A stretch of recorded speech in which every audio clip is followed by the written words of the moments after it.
Hello and welcome to part 2 of the Partcaster What the Hell's This rebuild. I've now removed the neck, as you can see. It's been off the guitar for a few days, and yeah, as it was an addition, you can see the extra holes here.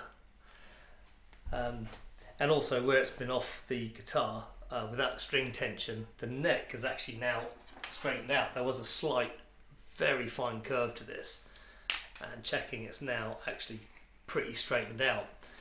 Reason for that is these necks have a truss rod fitted down through here, and most of you know this, but it goes the length of the neck, and that's to actually add strength and to stiffen it. Obviously when the strings are attached and they're under full tension, there's about 160 pounds of pull, which, as you can imagine, if this was the neck, all that pull on the neck would start to do that to the neck itself. So the truss rod actually fights that, and you can tension it and it'll push rather like this. It then starts to straighten the neck out, so it works against the strings, and you can slacken it to get a bit of neck relief in the middle, or you tension it to straighten out, and that's what the truss rods are for. And where this has been off the guitar, the truss rod tension is now straightened this out completely. It seems in good shape. I've looked over it. I have found some issues other than just the sharp frets, and I'll tell you about that now. Also, where the locking part of the Floyd Rose was supposed to be, it was bloody glued on there. So it's just a glue line there, and they're supposed to be screwed in, so I'll have to rectify that. Right, okay, now to the crux. You'll need a few simple tools when working on the neck. I'm just going to show you a few, and you can get these for a few quid off of eBay or from probably your local guitar shop. Quite an important one is this, and this is a special file. It's actually blunt all sides round, but it's got a concave surface here and here, and that is to fit over the edge of the frets, so you can actually remove all the sharp end parts.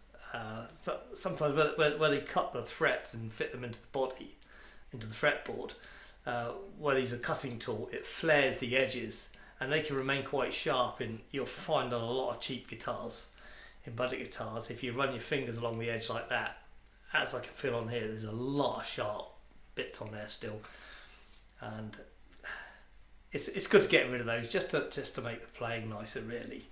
So that's one tool. Obviously a ruler is quite useful as well for checking across, but an indispensable tool is this, and this tells you if the frets are too high or too low. And I was checking this out earlier, and you'll notice there's different sides, obviously different widths, and you place it on here like this, and there's no rock. Come to here, can you hear that? And I found out that every third fret is higher, and I've worked away all the way down, and whether these are put in by some machine or pressed into place by a press, for some reason every single third fret on this neck is high. So I'm going to have to address that now. Looking on the edges, maybe they just need tapped in, because sometimes that's all it needs. They're just not pressed in far enough, and if you put the neck on a couple of blocks, protect it, very light tap, that can usually sort that out.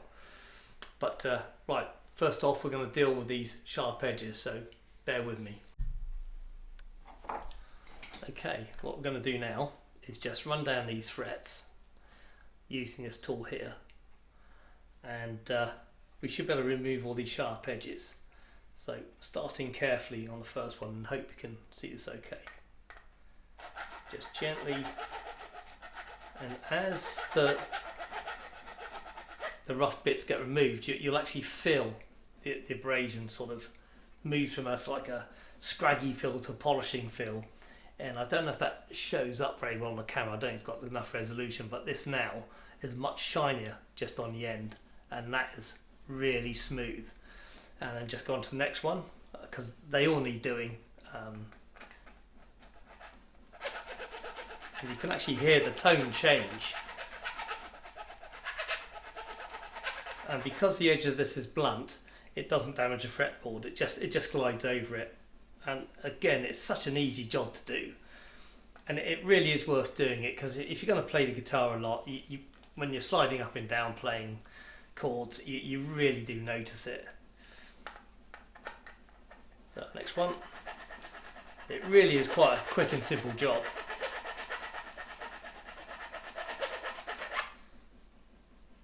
So that's how we do that. So rather than me bore you showing you every single fret, we'll move on to the next stage, and I'll set up for that, which is going to be the levelling off of the frets and checking those. As we know, every third fret is a little high, and we've got a couple of tools we can use. We'll try the tapping bit first and just check they're not just needing tapped in. Okay, you can see now I've got the neck set up onto 2 blocks, just wooden blocks, and it's protected. And I was finding there's a rattle here, so I'm just going to give this a gentle tap. Now, just a small hammer, don't hit them too hard, because you can actually start to splay over the top of the fret if you go too wild with it.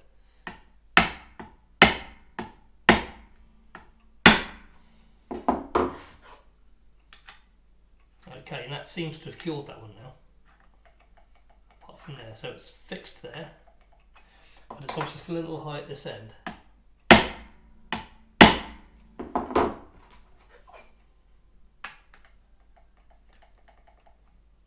Still a tiny bit high, just towards the end here. Now, in the last bit of the video I was showing you about the filing, and I used 2 directions. I went in this direction, but turned around and also went in this direction. And I went down every single fret, and I don't think the camera resolution's high enough to show, but these have really shined up on the end, and now they're absolutely super smooth, and it's such a difference. It's going to make it so much nicer to play. So back to this levelling bit. Now we've noticed this is still, it's kind of cured it here, and that's mostly cured it there as well. I don't think there's an awful lot wrong now. It's just a case of checking down through all these, and there's a little bit of play on that one. Remember, I said it's seems to be every third fret or so.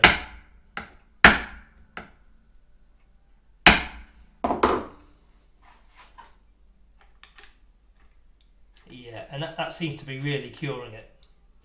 So what I'm going to do now is I'm just going to go down and do all the others, and then we'll get on to using these tools here.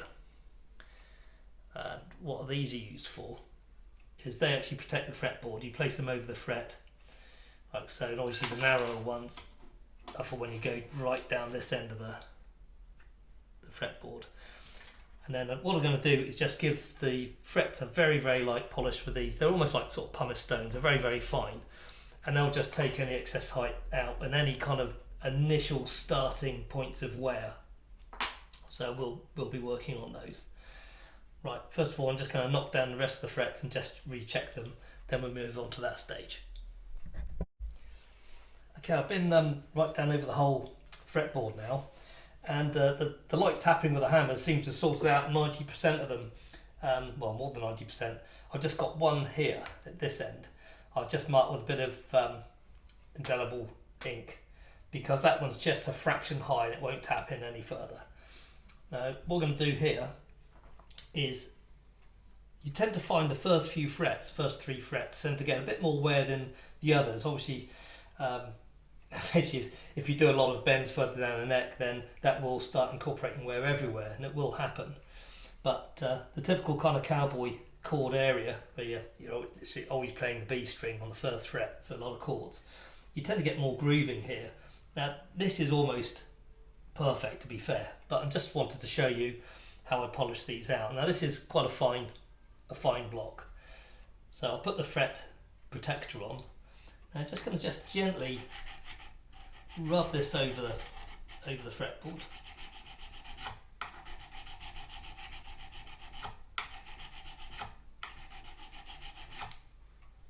And that's already taken out a very, very light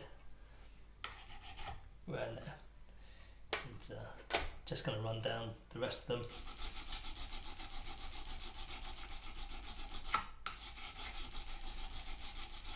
I don't want to give any indication because I'm an expert, because I'm not.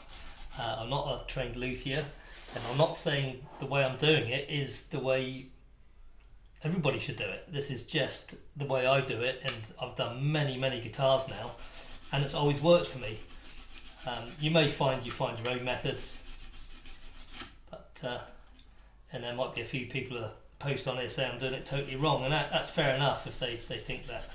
But I'm just showing you how it works for me, and if this just helps one person save a lot of money on setting up by getting other people to do it, then I've reached my goal of helping someone, and that's what these videos are all about. It's just hoping that some of this information will prove useful to you. Yeah, these are very little. In fact, I think this is just markings within the fret now. I don't think there's any fret wear on here whatsoever, so I don't think I need to continue with the blocks. So what I'm going to do now is just give these a very light polish, and I use the Auto Sol. It's a very good metal polish. You could probably use brass or anything you like, really. I'm not too worried about the fretboard because I'm going to clean that in a minute. So, actually, sorry. Before I get to into that, I forgot about this high fret down here. So I'm just going to do a little bit of work on this one. I'm going to use a slightly coarser block because I think this is just a little high. And the reason I marked it with indelible ink is because, one, I needed to find the fret quickly, and two, it'll rub all the ink off as I take the height down a bit.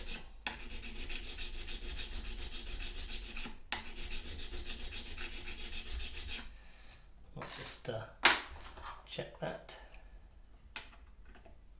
Oh, that's much better. See, it took very little effort to get that cleaned up. So it's a really quite a straightforward job, and you get a lot of satisfaction out of doing your own setups. And the difference it makes to your playing and enjoyment of playing the guitar is just worth all the effort. It really is. So I'm just giving these a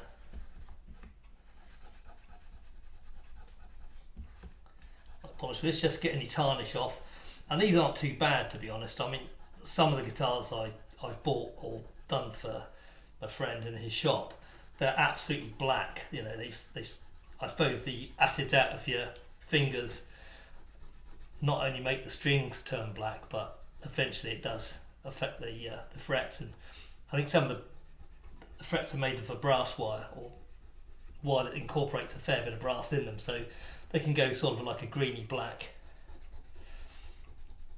It doesn't take a lot of polishing, not on these because they're quite clean already.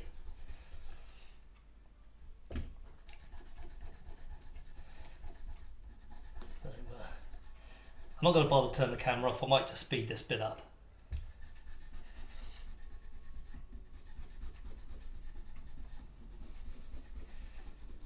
And you can tell I filed the sharp edges off the end of the frets, otherwise the cloth would have been catching on them, because they really were quite sharp.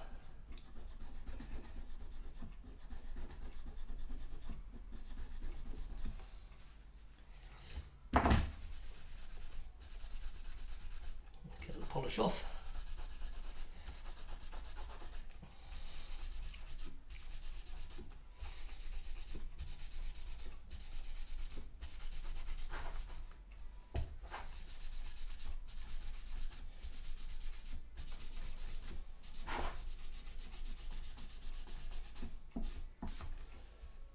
And I don't know if the camera shows that, but they are looking 100% better, and these are just so smooth now. It's really good. Okay, now I'm just going to use a little bit of methylated spirit just to get some of the finger grease off the board, and then we can kind of condition it. And this also gets off any residues of polish that were left on there. And the reason I'm using this is because it evaporates quickly. Evaporates quicker than, say, using what's the other one we could use? paint thinners and that kind of stuff. And you don't want to damage the fretboard either, so you've got to be quite careful about what you put into them. Okay, well that's taken all the polish off. It's also taken some of the residues of dirt off, as you can see. Now to condition it, I use this. There's probably other conditioner around. It's called a lemon oil. And it seems to do a really good job. It actually cleans the fretboards as well. And you don't spray it directly on, just put a bit on the tissue. And this actually not only helps clean the board and condition it, it also helps stop the board from drying out. You can see it's still taking some of the dirt off.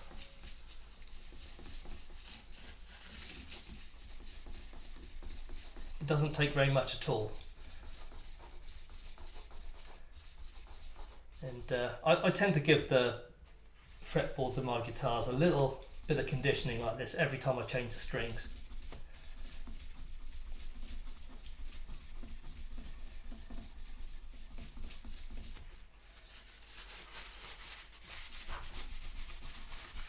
Just take any excess off because it does soak into the wood quite quickly. And hopefully you can see now that that really does look very different. It feels super smooth, and that's kind of ready now to go back onto the guitar, I think. Though I might remove these tuning pegs as well and check. I've got a loose one there.